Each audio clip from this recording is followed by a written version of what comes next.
It would be hard to go backwards from that. It is hard to go backwards. I agree. Everything, I mean, you don't lay in bed at night thinking about going slower. Guys, welcome back to the Canadian Acadian YouTube channel. I'm your host. This is Sheldon.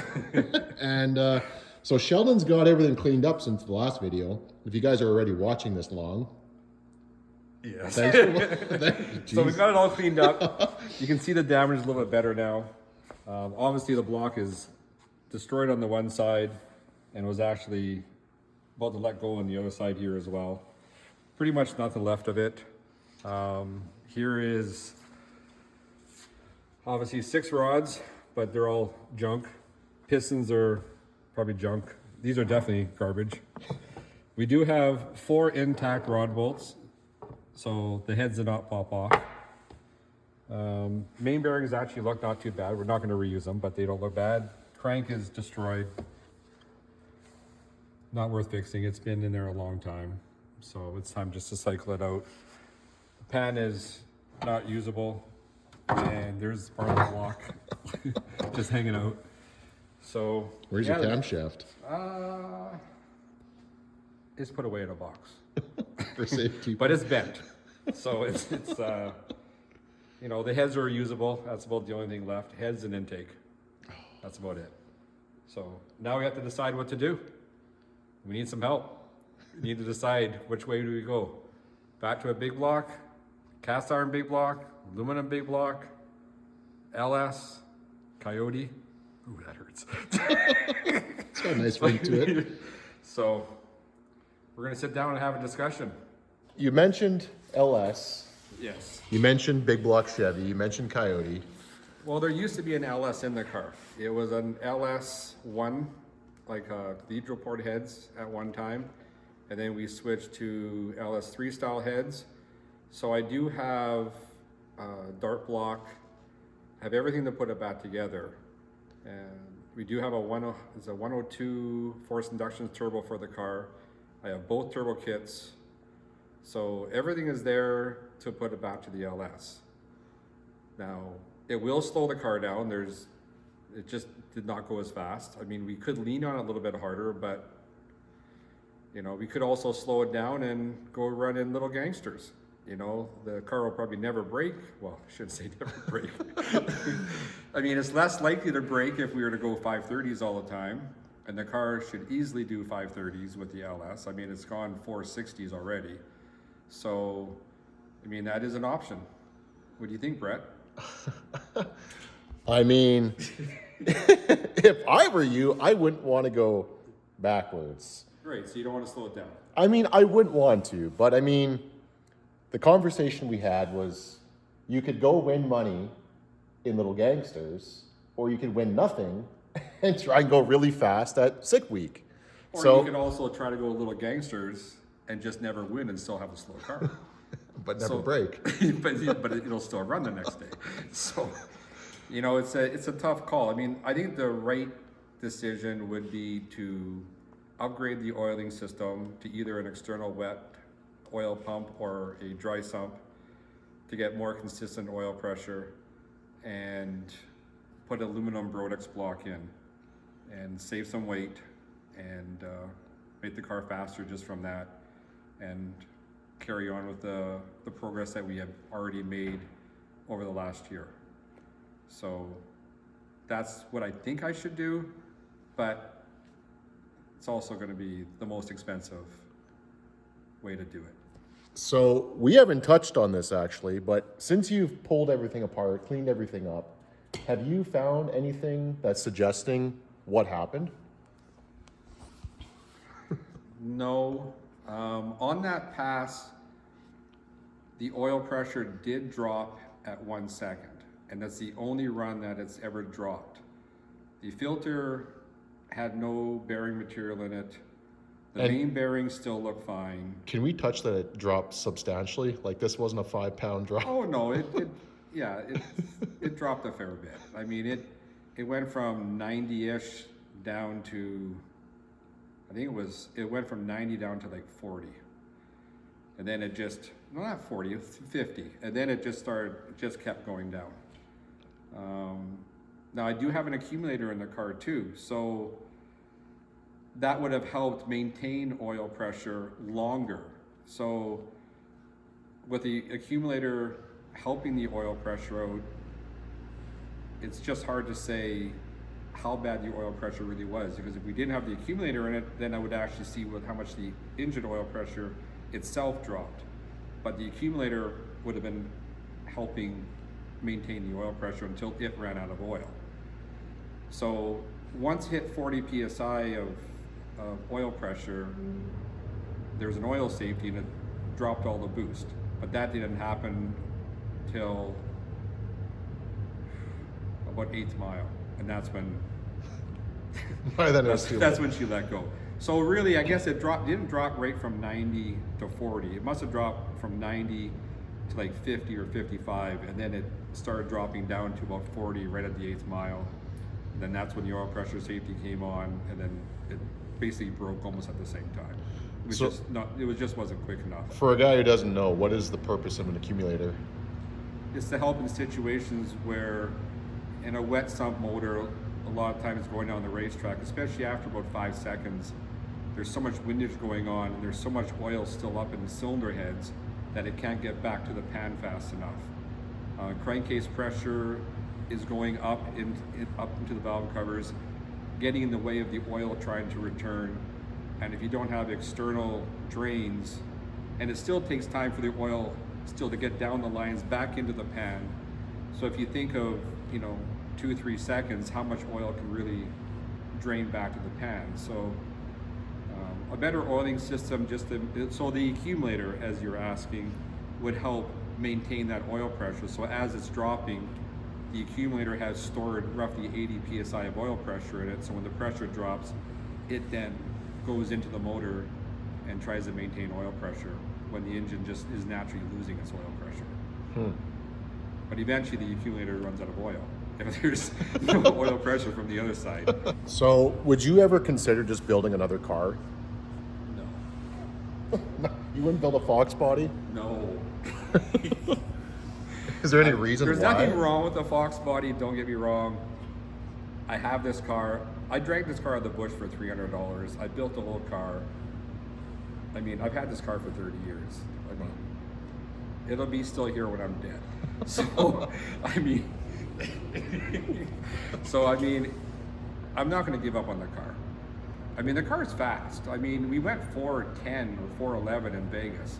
So, I mean, the car has the potential to even still go faster. We just need to work out these minor problems that we have right now, like a missing engine in the car. So, I guess my question for you is, I mean, ultimately, if you want to put it out there, do you want to say how fast you want to try and go with this car yet? Or is that, are we getting ahead of ourselves? I don't like to guess how fast, because I find that kind of jinxes your chances. I'm just going to say I think the car can go faster. So I remember at Sick Week when I asked you how fast it could go, and you're like, well, with 40, 50, 60 pounds until it comes apart. And then the next day, it came apart. Makes 40 pounds of boost, 40, 45, 50 if I want, 60. And so on. Until it comes apart. Now, granted, at Sick Week, we were not running 50 pounds of boost. I mean, at Vegas, we were pushing 50 pounds. I mean, we did go almost 187 miles an hour in the 8th mile. At Sick Week, we were only doing 177 to 179, but we had 10 pounds of boost out of it. So we were not leaning on it as hard at Sick Week on purpose, because we were, the plan was to keep it alive for 5 days. But that plan didn't make it past the second day. So we got to fix it. We just have to know what direction to go. So if you guys were in this predicament, what would you guys do? Do you slow the car down, go 530s comfortably with a big block or an LS? LS. Well, because I already have it. So. And you have a 102 for this thing? Yes, I have a 102. He says it like it's a 78, 75. Of course I have a 102. It's up there with the other 6. And so you slow it down, you go 530s, go do some little gangster stuff, maybe win some cash, or you turn it up and go back to a big block. That's the hard part. I mean, how often does a heads-up style drag racer just voluntarily just go and slow their car down? It's not really what we do, but every guy in small tire that slowed down for little gangsters. So I mean, that is the most economical solution to this situation that I'm in, is just to put the LS back in it. And I mean, there's other ways to make the car faster. I mean, we can, make it lighter, but then we get away from the all steel, all glass part of it, which I kind of enjoy. But there are ways to make it lighter. So that leads me to the next question. So you do have glass doors up there. The all steel, all glass thing is cool. Is that me? Yes, Yeah, okay, perfect. The way you're looking at me. And so we touched on this. This thing weighs like 3,300 pounds with you in it. Yes, at Stick Week it was 3,300 pounds. So we were in Pro Street. I don't even know all the rules for this class. Basically, it's an all steel, all glass car. You're allowed to have fiberglass bumpers, hood, trunk. And we didn't have like any of that. just the we deck did. lid. Just the deck lid. Oh, on the hood. The front bumper was chrome. Yeah, Yes. that's real chrome. So, 3,300 pounds. You went 220 miles an hour, not beating it up. Well, apparently you were beating up a little bit. We did not have a tune-up to beat it up. 220 mile an hour, all steel, all glass, 3,300 pounds.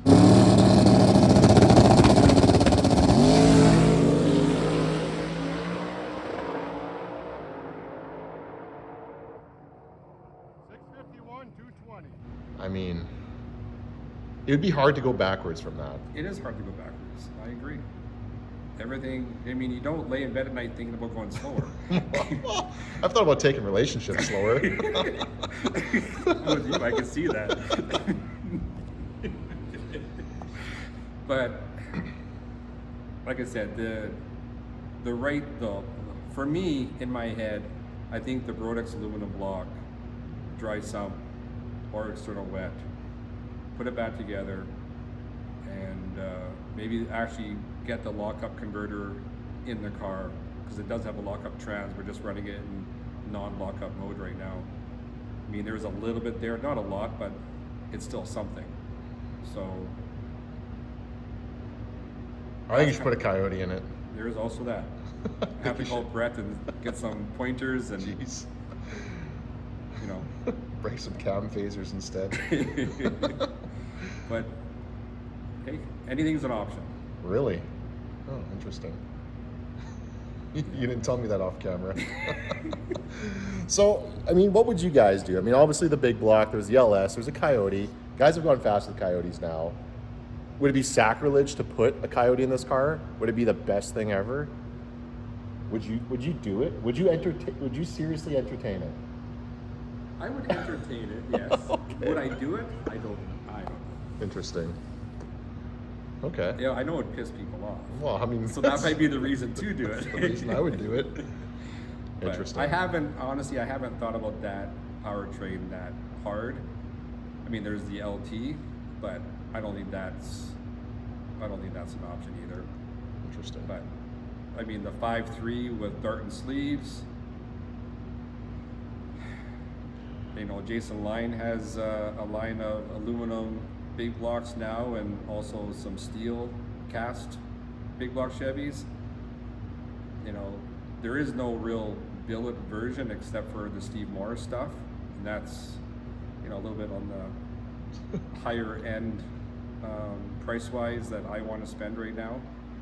So there's no billet blocks that are drag and drive. There are water blocks, but they're not meant for drag and drive. Could do a wet noon and handy. Now we're talking. Just as I turn it around. So I think the other thing we need to touch on is why this is such a difficult decision is because you don't really know, based off the research that you've done, if another big block Chevy could survive. It'll survive, but they eventually always break. So if you're going to try to run 50 pounds of boost, 45, I think you just have to cycle the block out, because it's just going to break. Becomes a wear item. It could be 100 passes, it could be 200 passes. I mean, at 35 pounds of boost, you probably never break that block. But the higher you go, you just get closer to that edge of when is it going to happen. So if you run 55 pounds of boost, it'll happen a lot faster than if you run 45 pounds of boost. So I got a dumb question because I don't know everything. Imagine that. At some point, does less RPM save a block? I don't think so. No? Because the lower the RPM, the more torque, the more cylinder pressure. A lot of times the RPM. So you need helps 10,000 RPM. We only had 9,200 in that No, we thing. weren't even at 9. What? The most we saw was 88. No, I think that one time it put you outside of the groove, it saw 9. Okay, that's what, yes, when I knocked the tires off. Those are our options.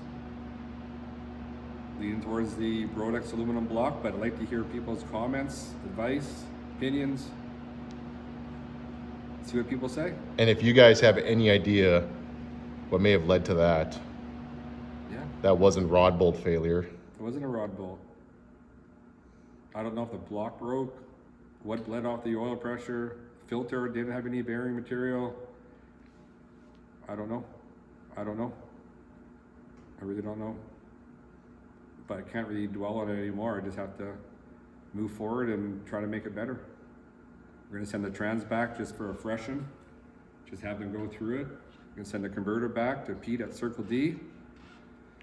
And most likely, probably gonna put a dry sump in from Motion Raceworks. Your turn. Thanks for watching. Okay. Thanks for watching the channel. Subscribe, like, you know the routine.